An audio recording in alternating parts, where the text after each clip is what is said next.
2005 Veerappa Moily chairman లేదా అధ్యక్షుడు వీరప్ప మొయిలి.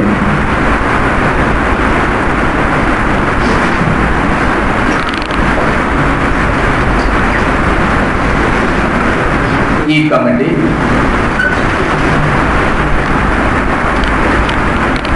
మన దేశ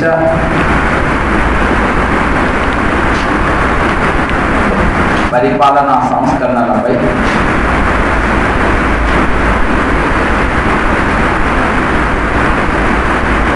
పది రిపోర్టులను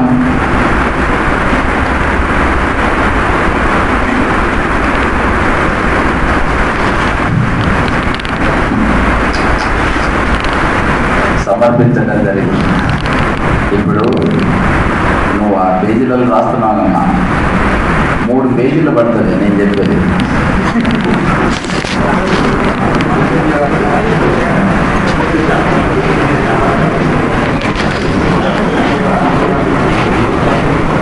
రాయండి. ఒకటి ముఖ్య సూచన,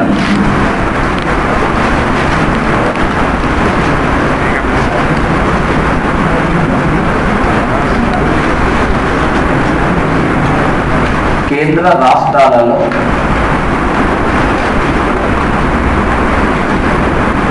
రాష్ట్రాలలోని ఉన్నత పదవుల్లోని వారిపై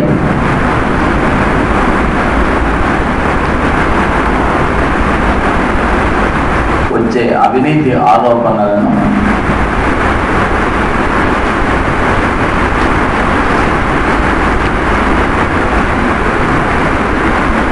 విచారించడం కోసం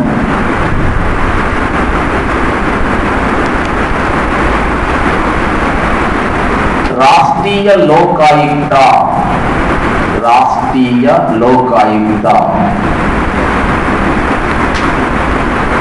అనే పేరుతో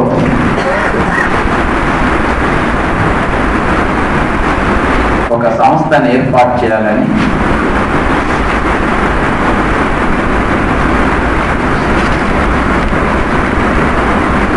సూచించింది.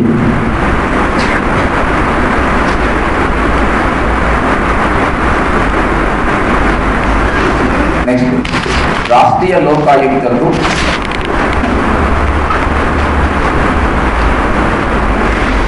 రాజ్యాంగ ప్రతిపత్తిని కల్పించాలి.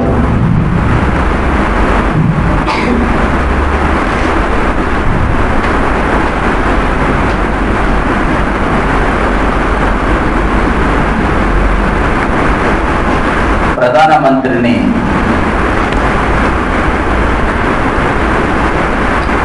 ఈ విచారణ సంస్థ పరిధి వెలుపల ఉంచాలి. అంటే విచారణ సంస్థ పరిధిలోకి రాదు.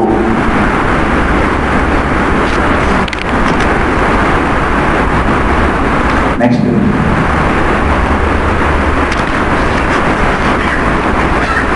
పరిపాలనలో అన్ని స్థాయిల్లో కూడా పారదర్శకతను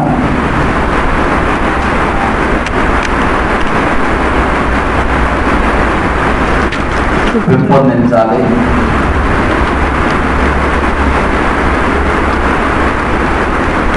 నెక్స్ట్, ఎంపీ ల్యాడ్స్ తెలుసు కదా, member of parliament local area development scheme, MLA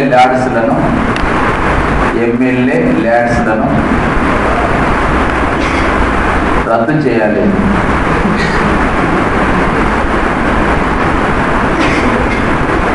next, national judicial కౌన్సిల్ను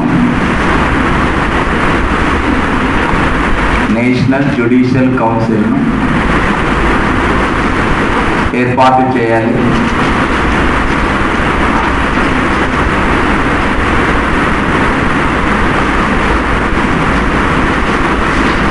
next, armed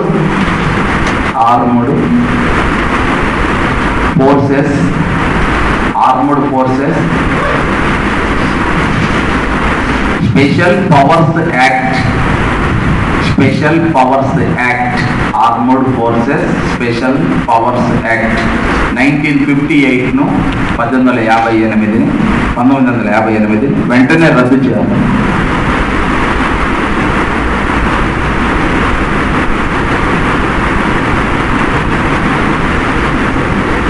next, ప్రతి 25,000 జనాభా కలిగిన ప్రాంతానికి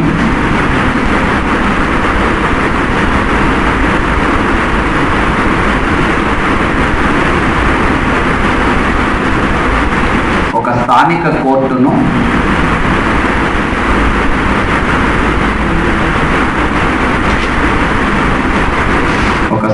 కోర్టును ఏర్పాటు చేయాలి.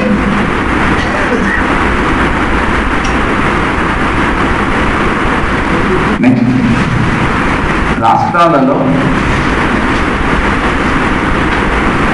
కేంద్ర సాయుధ బలగాలను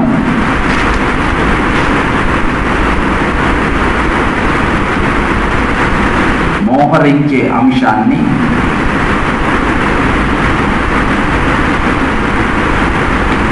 రెండు 256 అధికరణలో చేర్చాలి.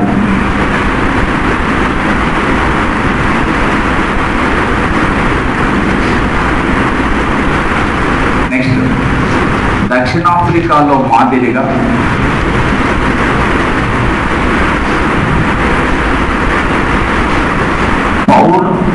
పౌర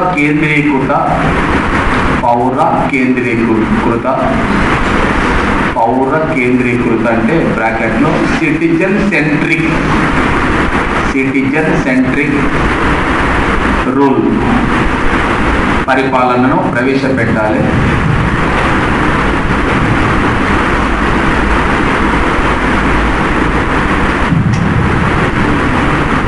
నెక్స్ట్, అన్ని రాష్ట్రాలలో లెజిస్లేటివ్ కౌన్సిల్లను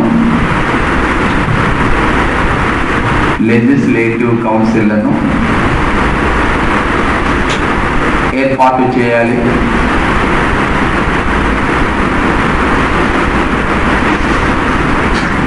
దాంట్లోనే అండర్లైన్ చేయాలి ఇప్పుడు చెప్పేది. కేంద్రంలో ఏ విధంగానైతే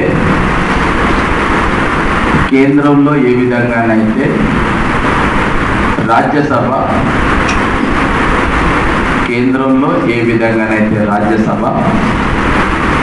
రాష్ట్రాలకు ప్రాతినిధ్యం వహిస్తుందో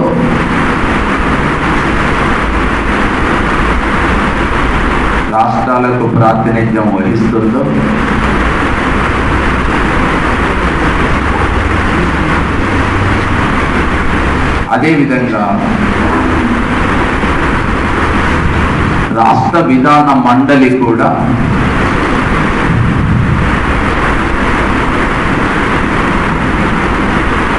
రాష్ట్రంలోని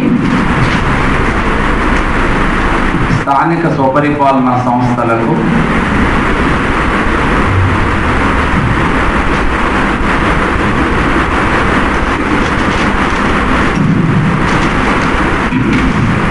ప్రాతినిధ్యం కల్పించాలి.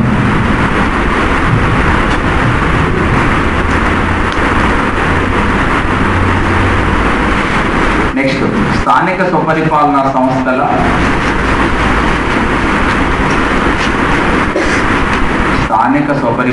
సంస్థల పనితీరును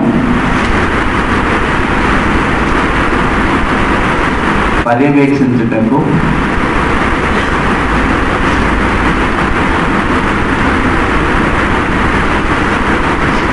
ప్రత్యేకమైన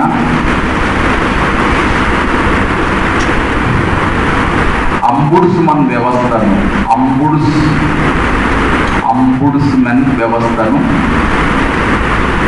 ఏర్పాటు చేయాలి.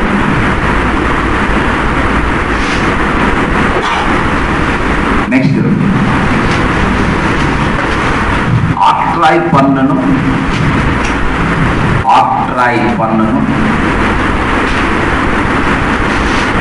రద్దు చేయాలి.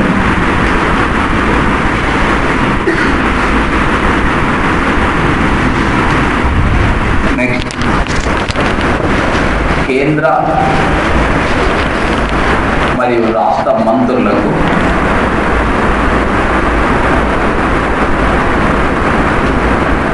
నైతిక కోడ్ అంటే ప్రవర్తన నియమావళిని ఏర్పాటు చేయాలి.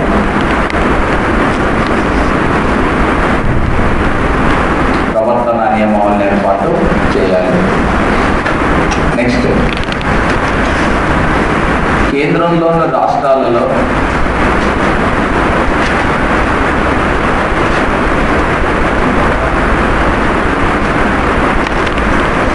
విలువలతో కూడిన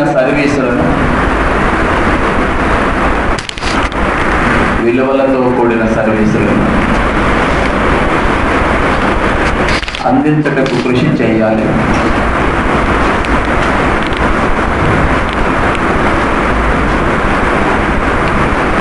నెక్స్ట్, విపత్తుల నివారణ అనే అంశాన్ని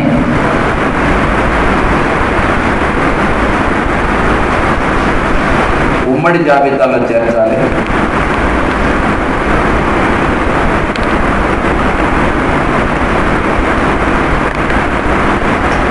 నెక్స్ట్, ఎన్నికలలో పోటీ చేసే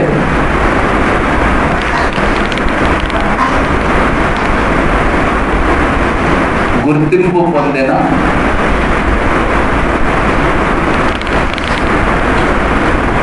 రాజకీయ పార్టీల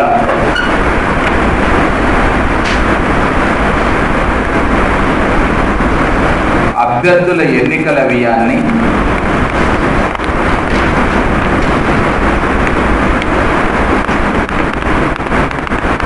ప్రభుత్వమే భరించాలి.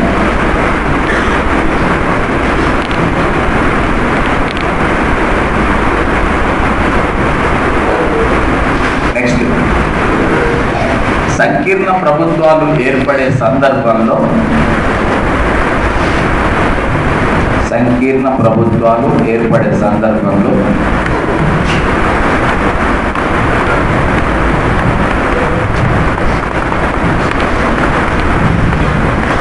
వివిధ పార్టీల మధ్య జరిగే ఎన్నికల పొత్తులు మరియు ఒప్పందాలు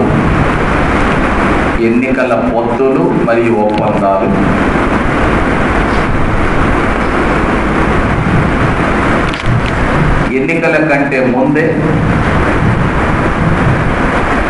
జరగాలి.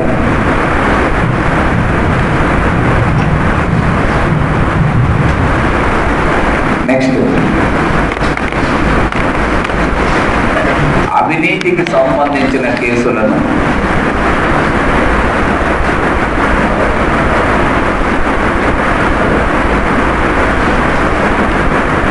సత్వరం విచారణ జరపాలి.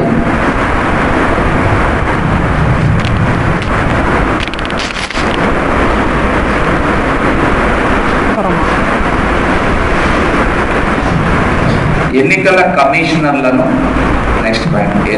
కమిషనర్లను నియమించేటప్పుడు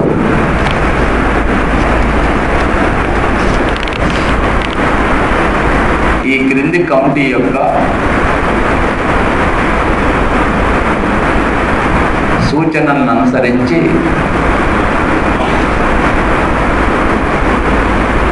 రాష్ట్రపతి నియామకం చేయాలి.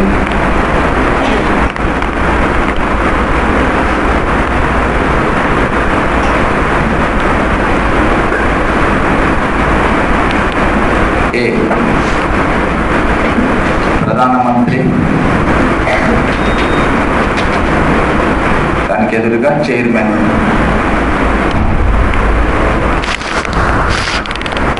బి, న్యాయశాఖ మంత్రి,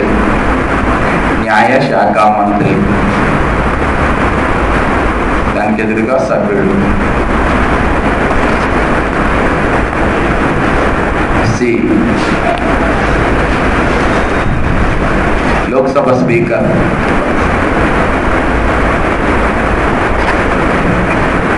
సభ్యుడు. నెక్స్ట్ లోక్సభలో ప్రతిపక్ష నాయకులు.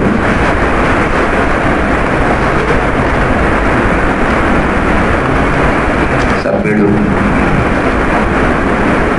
Next Rajya Sabha deputy chairman.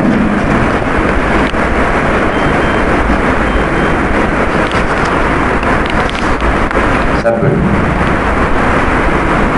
Okay, ఎవరు చేసిన సూచనలు? రెండవ పరిపాలన సంస్కరణ కమిషన్.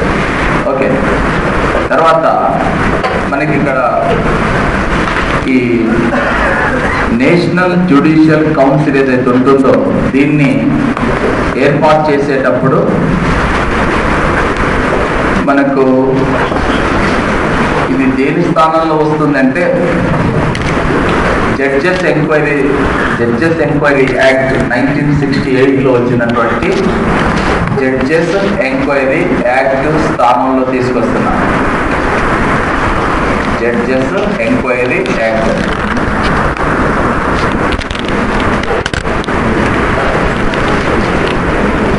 ఇది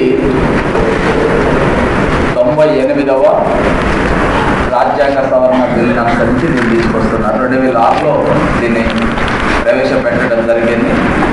2008లో దీంట్లో సవరణ చేసినారు. యాక్చువల్గా బిల్లు ల్యాప్స్ అయిందంటే ఆమోదింపబడలేదు. కానీ భవిష్యత్తులోనే ఇది వస్తుంది. ఎందుకు వస్తుంది అని అంటే దీనికి కారణం ఏంటంటే మనకు భారతదేశంలో ఎప్పుడో జస్టిస్ బిపి జీవన్ రెడ్డి నేతృత్వంలో పనిచేసిన 15th లా కమిషన్ నుంచి 16th law commission, 17th law commission, 18th law commission, అన్ని లా కమిషన్లు కూడా ఖచ్చితంగా నేషనల్ జ్యుడిషియల్ కౌన్సిల్ ఏర్పాటు చేయాలని సూచించారు. ఇప్పుడు పరిపాలనా సంస్కరణ కమిషన్ సూచించింది. 2002 రాజ్యాంగ పునఃసమీక్ష కమిషన్ కూడా సూచించింది. ఎందుకు సూచించినారు అంటే ఒకటే, మన దేశంలో చిన్న చిన్న పొరపాట్లకు అంటే న్యాయ వ్యవస్థలో ఉన్న న్యాయమూర్తుల యొక్క చిన్న చిన్న పొరపాట్లకు కూడా భారతదేశంలో ఆ న్యాయమూర్తులపై చర్య తీసుకోవటం అంటే డైరెక్ట్గా ఒకే ఒక చర్య, వాళ్ళని అభిశంసన తీర్మానం ద్వారా తొలగించటం. ఇక దాని మించి వేరే అవకాశం లేదు. అందువలన ప్రతి దానికి అభిశంసన తీర్మానం ప్రవేశపెట్టకుండా ఈ న్యాయమూర్తులపై వచ్చేటటువంటి ఆరోపణలు ఏవైతున్నాయో వాటిని విచారణ చేసి వారిపై తేలికపాటి చర్యలు తీసుకోవటం కోసం ఒక ప్రత్యేకమైన కౌన్సిల్ అవసరమని భావించి రాజ్యాంగ పునఃసమీక్ష కమిషన్, ఇప్పుడు మనం చెప్పుకున్నటువంటి 2వ ఏఆర్సి లా కమిషన్లు అన్నీ కూడా ఈ నేషనల్ జ్యుడిషియల్ కౌన్సిల్ ఏర్పాటు చేయాలని చెబుతున్నారు. అంటే మీరు ఏం చేస్తారు? దీనికి చెప్పింది ఏంటంటే న్యాయమూర్తులపై ఏమైనా ఆరోపణలు వచ్చినప్పుడు వాళ్ళపైన తేలికపాటి చర్యలు అంటే వాళ్ళని సెలవుపై వెళ్ళాలని కోరటం, కోర్టుకు హాజరు కావద్దు అని చెప్పి ఆదేశించటం, వాళ్ళకి ఎలాంటి న్యాయ విచారణ బాధ్యతలను అప్పగించకుండా ఉండటం, వారి జీతభత్యాలను స్టాప్ చేయడం అంటే ఆపివేయడం. అదేవిధంగా ఒకవేళ ఆరోపణలు తీవ్రమైనప్పుడు అతన్ని విఆర్ఎస్ తీసుకోమని చెప్పి కోరటం. లేదు అని అంటే మీరు వీళ్ళని అభిశంసనకు గురి చేయవచ్చును అని చెప్పి రికమెండేషన్ చేయాలి. అభిశంసనకు గురి చేయడం వీళ్ళ పదవి నుంచి తొలగించవచ్చు.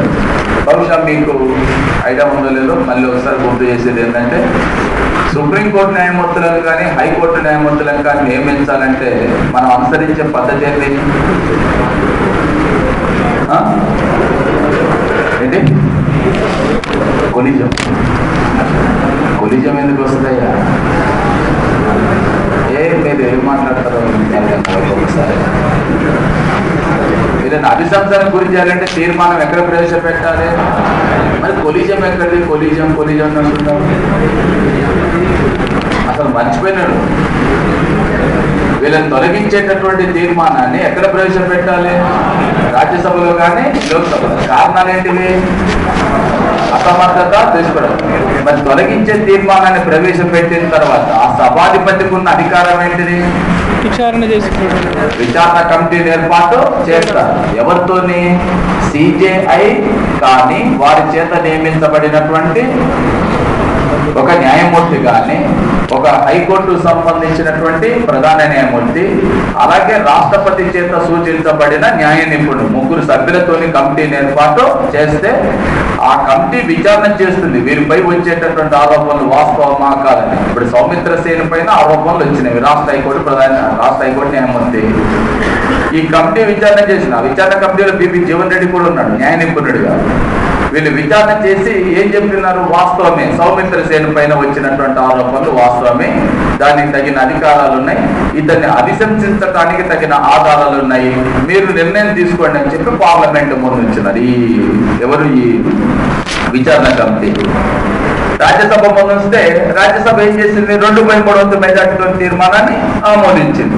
ఆమోదించిన తర్వాత లోక్సభలో ప్రవేశపెట్టడానికంటే ముందు ఆయన రాజీనామా చేసింది. జరిగింది. అంటే ఇప్పుడు నేను మీకు చెప్పేది ఏంటంటే, ఇప్పుడు ఎవరు విచారణ చేసినారు ఇక్కడ తొలగించేటప్పుడు? Enquiry act sir. ఏ సభలో ప్రవేశపెడితే ఆ సభాధిపతి చేత నియమించబడే కమిటీ. ఇదే కమిటీ విచారణ కమిటీ. ఎవరు విచారణ కమిటీ నియమిస్తారు? సభాధిపతి. విచారణ చేసిన తర్వాత సాక్ష్యాధారాలు, ప్రాథమికమైన ఆధారాలు ఉంటాయంటే అప్పుడు విచారణ గురి చేస్తారు, అభిశంసన గురి చేస్తారు. ఇప్పుడు ఎన్జేసీ వస్తే ఏంటంటే ఇక ఆ విచారణ కమిటీ అవసరం లేదు. ఎవరు విచారణ చేస్తారు? వీళ్ళు విచారణ చేస్తారు. అదనమాట. అంటే వీళ్ళని అభిశంసన గురి చేయవచ్చునని చెప్పి అప్పుడు విచారణ కమిటీ ఏర్పాటు చేస్తే, విచారణ కమిటీ సిఫార్సు చేస్తే అప్పుడు సభ తీర్మానం చేస్తుంది కదా. ఇప్పుడు ఇంక విచారణ కమిటీని ఏర్పాటు చేయాల్సిన అవసరం లేదు. ఎవరు సిఫార్సు చేస్తారు? వీళ్ళే చేస్తారు. అంటే విచారణ కమిటీ చేయాల్సిన బాధ్యతను ఇప్పుడు ఎన్జేసీ చేస్తుంది. ఇంకో విషయం కూడా ఉంది. అంతిమంగా తొలగించేది రాష్ట్రపతి, తీర్మానం ఆమోదించాల్సింది పార్లమెంట్. దాంట్లో తేడా ఏం లేదు. దానికంటే ముందు తేలికపాటి చర్యలు, చిన్న చర్యలు నేను ఎందుకన్నానంటే, ఇప్పుడు పీడి దినకరన్ పైన ఆరోపణలు వచ్చినాయి. కోర్టు ఏం చెప్పింది? నువ్వు కోర్టుకు హాజరు కావద్దు అని చెప్పింది అనుకోండి. లేదు, నువ్వు అసలు న్యాయ వ్యవస్థలో నువ్వు ఎలాంటి బాధ్యత నిర్వహించవద్దంటే నిర్వహించవు. సెలవుపై, దీర్ఘకాలిక సెలవుపై వెళ్ళాలంటే వెళ్ళాలి, ఆయన జీతభత్యాలు ఆపాలంటే ఆపేస్తారు. లేదు, నీ పైన ఈ ఆరోపణలు నీకల్లా నువ్వే విఆర్ఎస్ తీసుకో, వాలంటరీ రిటైర్మెంట్ వెళ్ళిపో అని చెప్పొచ్చు. అది చెప్పినా వినకపోతే ప్రభుత్వానికి ఏమని సిఫార్సు చేయొచ్చు? ఈయన మీద వచ్చిన ఆరోపణలు వాస్తవం, దాన్ని అభిశంసన గురి చేసేటటువంటి అవకాశం అది ఉంది, ఇలా చెయ్యవచ్చును అని చెప్పి. అర్థమైనా? ఎవరు సిఫార్సు చేస్తారు? ఎన్జేసీ చేస్తారు. ఈ ఎన్జీసీలో సభ్యులుగా ఎవరు ఉంటారంటే, ఇంతకుముందు ప్రపోజల్, ఇక మరి మళ్ళీ మార్పులు చేర్పులు చేస్తే ప్రపోజల్ ఏంటంటే చీఫ్ జస్టిస్ సభ్యుడిగా ఉంటాడు, చైర్మన్ కాదు, చీఫ్ జస్టిస్. సుప్రీంకోర్టులో 2 న్యాయమూర్తులు, 2 హైకోర్టు ప్రధాన న్యాయమూర్తులు, మొత్తం 5 ఉంటారు. 2 రిటైర్ అయిన న్యాయమూర్తులు ఉండరు. దీన్ని ఏర్పాటు చేసుకునే అధికారం సిజేఐకే ఉంటుంది, చీఫ్ జస్టిస్ ఆఫ్ ఇండియాకే ఉంటుంది. ఈ కమిటీని ఏర్పాటు చేసే అధికారం సిజేఐకే ఉంటుంది, తానే ఏర్పాటు చేస్తాడు. విచారణ కూడా తన ఆధ్వర్యంలోనే నిర్వహించబడుతుంది. ఒకవేళ ఇది ఏంటిది? ఇప్పుడు నేను చెప్పింది 2 హైకోర్టు ప్రధాన న్యాయమూర్తులు, 2 సుప్రీంకోర్టు సీనియర్ న్యాయమూర్తులు, సుప్రీంకోర్టు ప్రధాన న్యాయమూర్తి దీనికి చైర్మన్ గా ఉంటాడు, 5. ఎప్పుడు అంటే హైకోర్టు న్యాయమూర్తులపై వచ్చే ఆరోపణలు విచారించేటప్పుడు. మరి సుప్రీంకోర్టు న్యాయమూర్తులపై వచ్చే ఆరోపణలు విచారించేటప్పుడు హైకోర్టు న్యాయమూర్తులు రారు, 4 సుప్రీంకోర్టు న్యాయమూర్తులే, దానికి చైర్మన్ సిజేఐ ఉంటాడు. దారుణమైన విషయం ఏంటంటే సిజేఐ ఎన్జేసీ పరిధికి రాదు. ఇది పార్లమెంట్ లో వివాదాలు రావడానికి కారణం. సిజేఐ ఈ విచారణ పరిధి కిందకి రాదు. ఈ లోపల గొడవ ఏమైంది అంటే, కేజీ బాలకృష్ణ నోరు జారి ఓ మాట అన్నాడు. ఏమని? మేము సమాచార హక్కు చట్ట పరిధి కిందకి రాము, మీరు మమ్ముల గురించి ప్రశ్నించడం అంటే అసలు న్యాయ దేవతను మీరు అవమానానికి గురి చేసినట్టు అని చెప్పినాడు ఆయన. ఈరోజు పార్లమెంట్లో నువ్వేంది అసలు? మీరు నేషనల్ జ్యుడిషియల్ కౌన్సిల్ కిందికి రావు, సమాచార హక్కు చట్ట పరిధి కిందికి రావు, లోక్పాల్ లోకాయుక్త పరిధి కిందికి రావు. మరి దేని కిందకి వస్తావు? నువ్వు చేసే ఆరోపణల గురించి ఎవరు విచారిస్తారు? కేజీ బాలకృష్ణపై ఆరోపణలు వచ్చినవి, ఎవడు విచారించాలి దీన్ని? నీకు ఏ పరిధి కిందకి లేడు సుప్రీంకోర్టు చీఫ్ జస్టిస్. అదే అందుకనే పార్లమెంట్ లో దీనిపైన చర్చ జరిగిన తర్వాత అసలు ఈ బిల్లుని మొత్తాన్ని కూడా పునఃపరిశీలన చేయాలి. ఇప్పుడు ప్రతిపాదిత కమిషన్ ఏదైతే ఉందో ఇట్లా ఉండొద్దు, దీంట్లో మార్పు చేర్పు చేయాలని చెప్పి వాదనలు రావడంతో ప్రస్తుతం చాలా కాలం పెండింగ్ లో పెట్టి అది ల్యాప్స్ అయితే మళ్ళీ కొత్త బిల్లుని తీసుకురావాల్సిన అవసరం రైట్. సో ఇక మనకి దీంట్లో మిగిలింది సమాచార హక్కు చట్టం, లోక్పాల్ లోకాయుక్త, వినియోగదారుల హక్కుల చట్టం అనేది సింపుల్. పోతే ఇది కాక మీకు చెప్పాల్సినటువంటి అంశాలు 3 అంశాలు ఉన్నాయి. ఒకటి రాజ్యాంగ పునఃసమీక్ష commission, last time 2 questions. Okay. 2 ఈ భాషలకు సంబంధించిన అంశాలు మీ నోట్స్లో లేదు. అది భాషలకు సంబంధించి ఉన్నదా? లేదు. 2008లో క్వశ్చన్ ఏంటిది? మొట్టమొదటి జాతీయ భాషా కమిషన్ అధ్యక్షుడిగా పనిచేసిన వ్యక్తి పీజీ పేరు మీద ప్రశ్న వచ్చింది. ఓకే. 2 మూడో విషయం ట్రిబ్యునల్స్. అప్పుడు చెప్తానని చెప్పిన ట్రిబ్యునల్స్ గుర్తుందా? ఆ ట్రిబ్యునల్స్ ఆ 3 చెప్పాలి, ప్లస్ ఇప్పుడు ఇక్కడ చెప్పిన 2 చెప్పేసి నోట్స్ రాపిస్తే అయిపోతుంది రైట్.